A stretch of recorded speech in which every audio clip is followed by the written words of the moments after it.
You hate journaling? Do you hate that idea of a morning or night practice where you have to sit down with pen and paper and get it all out? Or I used to hate journaling. I used to feel that I had to sit there with my beautiful notebook and my beautiful pen and just write beautiful thoughts, even if they were ugly and miserable things I was feeling. I had this pressure inside of me thinking they needed to somehow be very eloquent and profound. And I was never Dear Diary girl when I was a kid. I think I really wanted to be, and I tried a few times, and it just didn't jive with me. And getting into my own healing journey and learning on how I wanted to change and how I want to move through the world and dealing with my own inner demons and my own innerness, right? My own inner child, my own inner teenager. And I believe too, even past lives or things that we've held on from ancestors, right? All of that we need to find a way to acknowledge it.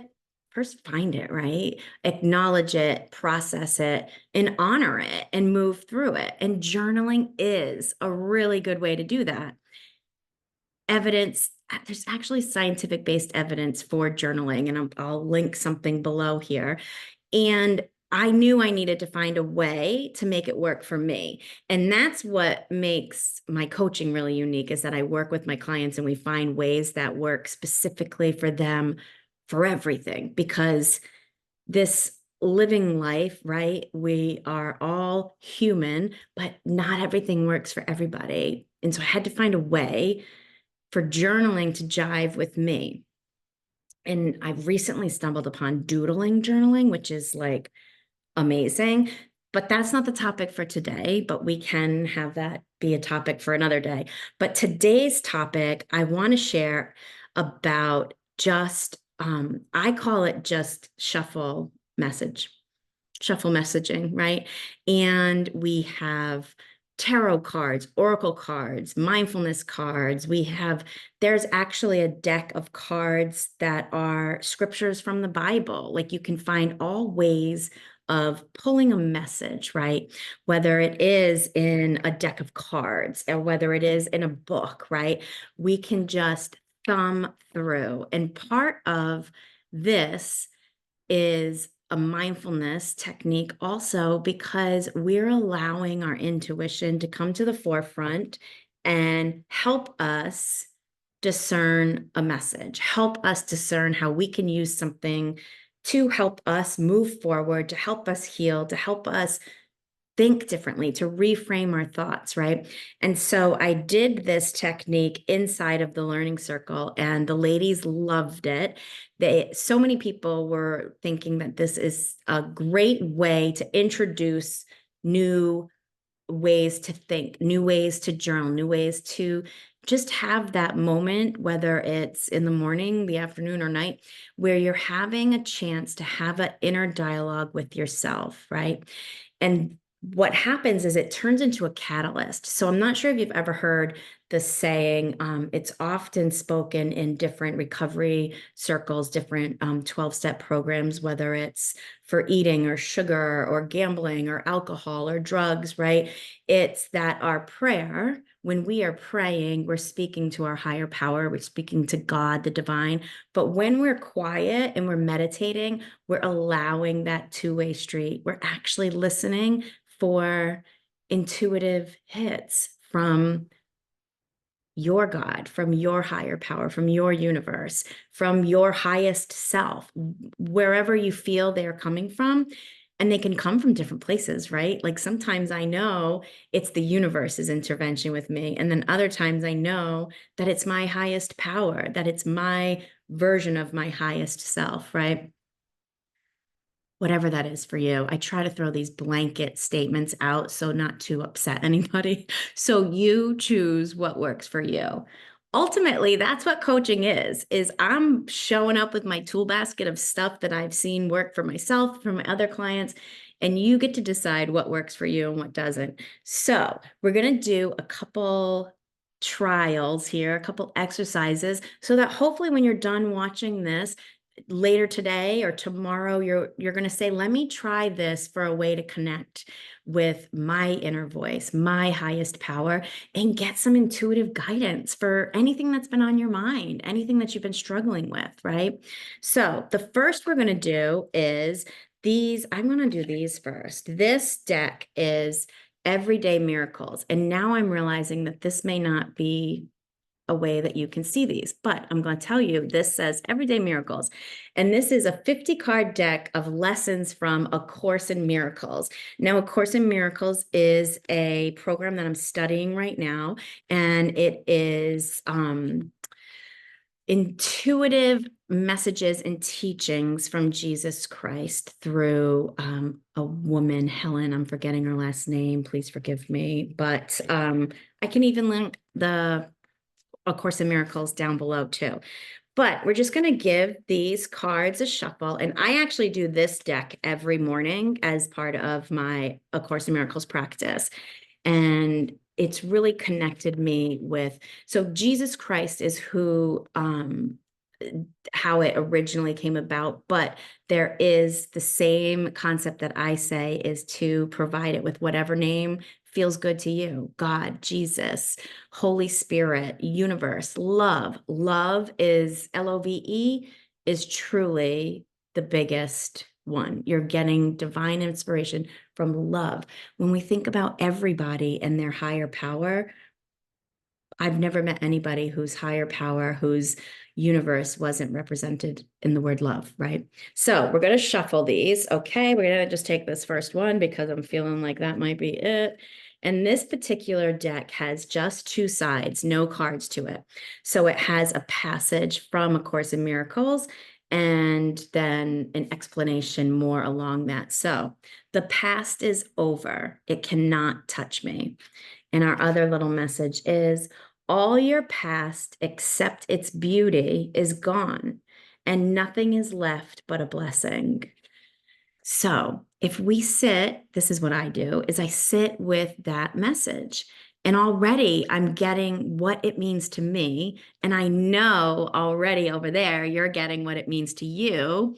It could be the same thing, but it might not be. So the past is over. What does that unlock inside of you? What does that make you feel for your day going ahead, right?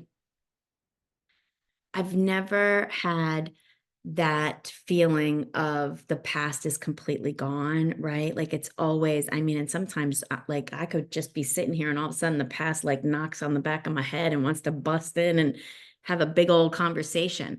But when I can, I'll pull on this and you just, the past is over. It can't touch me.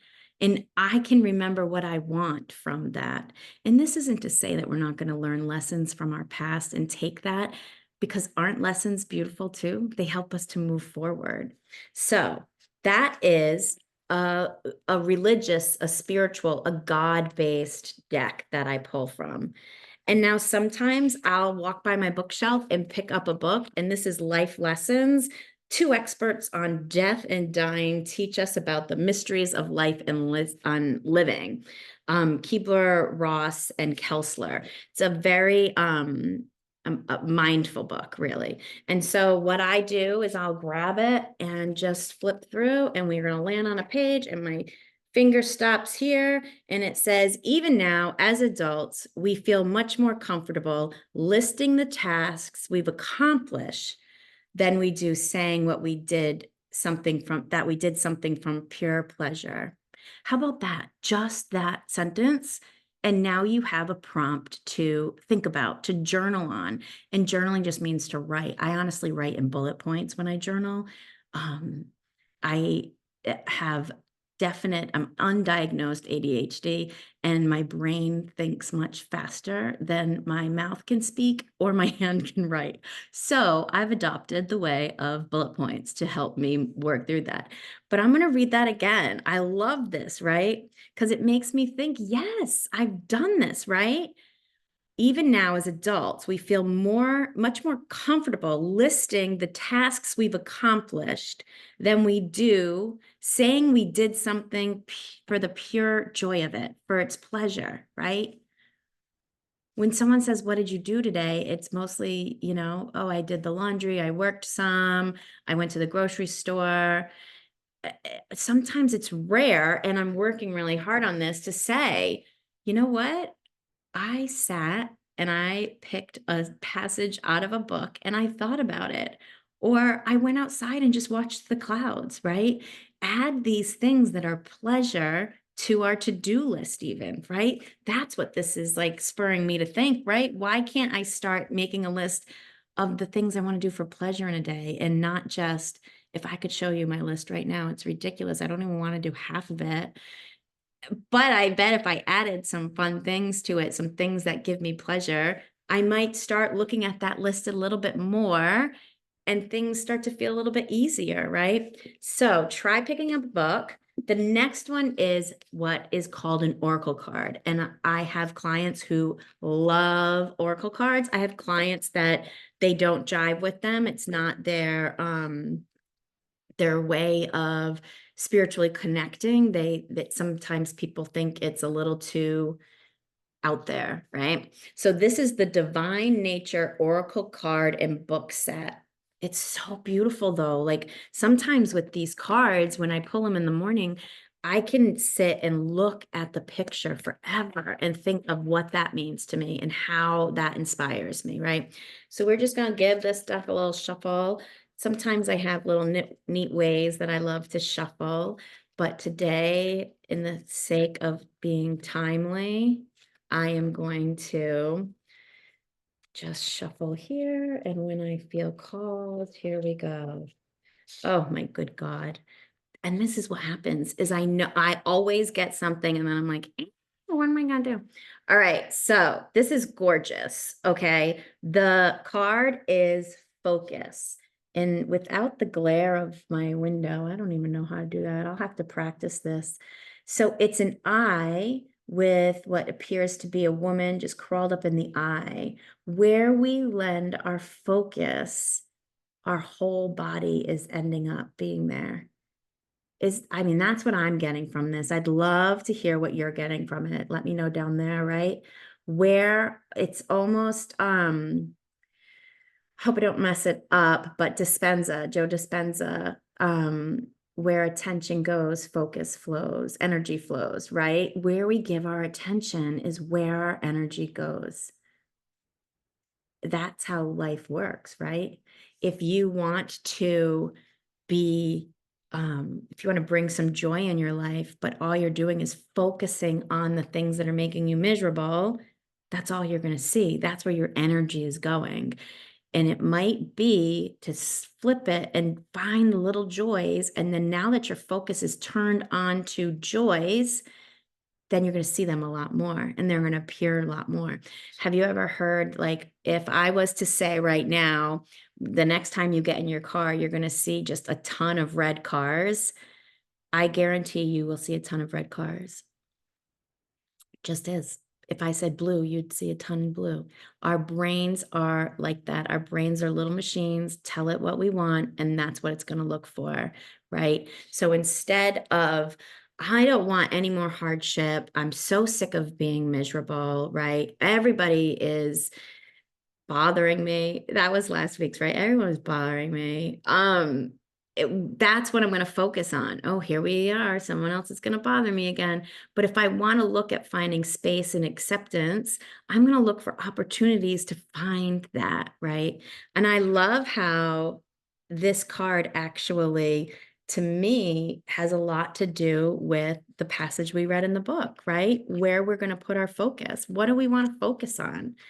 What do you want to grow? What do you want to call into your life, right? So, and it's just gorgeous. And then the other thing I meant to tell you is that a lot of the Oracle cards come with its own book that, I mean, if you want more inspiration, more guidance on that card, you just would turn to that page. Oh, look. Oh no, I have heart. Navigate with heart is flagged in my book.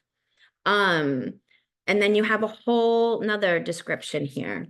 The sake of time, I won't get into it. You can always email me and I will take a picture of this card and I will take a picture of the description and send it right off to you.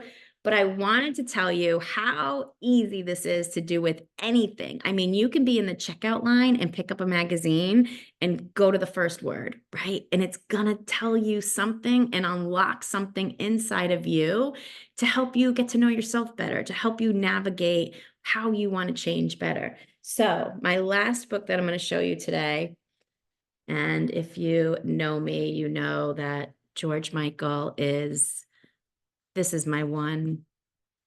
I love George Michael. I'm looking at him through my camera there. He's so handsome. So this is an autobiography or a biography of George Michael. It's gorgeous. So I'm just going to see what George wants me to know today, right? So I'm going to just flip through these pages. This is a big book. George has a lot of information for me. And so we're going to just land on right here. All right. So at his insistence, the new edition began with the statement flashed back onto a black screen. George Michael wishes to inform viewers that he has never tested positive for drink or drugs while driving. This is a good message, isn't it? Despite the fact that the show contained no mention of his DUI. So to me, knowing the history, or maybe not, right? So this is about somebody who there's a rumor that he had a DUI. And he is embracing that rumor, right? He's engaging rather that rumor and wants to stick up for himself, even though people aren't mentioning it, right? So to me, even though I love George, but this goes right back to what are you going to focus on?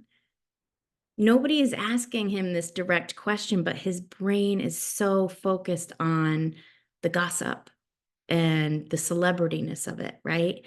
And so maybe you're a celebrity, and I would love to know if you are, but I'm not a celebrity. I don't have to worry about the gossip. I mean, I do get some little weirdos, you know what I mean? But I think that's just because of them, not me. But do I want to focus on what they're telling me or what they're saying? No. So I don't. It doesn't, I don't want to engage in it and I don't want to embrace it. And for me, it's a really good reminder because when my goal for teachings and tangents and my goal for coaching is to make transformation accessible and affordable for the average woman. And so to do that, I need to be on platforms and I need to advertise myself and I need to advertise what I do, how I can help women do these things, right? So you really invite yourself to criticism, but I need to put my focus on why I'm doing it, right? Not on what people might say or how they might take it, because the messages that I have and the opportunities that I can give will land on the right people. And that's my focus. So it seems to me out of these four cards, two books, these four messages, what I'm getting for me is focus, intention, and focus. And I love that. I love that. And I'm going to hang up with you. I'm going to press stop record and I'm going to do some journaling on focus. Would love to hear if you got a special message or invitation from any of the pieces of our journaling exercise today, or if you have a tip on how you can introduce journal to other viewers, drop it in the comments. I'd love it. Please like this video. Please subscribe. I love doing this and I want to be able to continue with my numbers so that I can reach women and show them that coaching and transformation can be accessible for everybody. All righty, and I'll see you next time.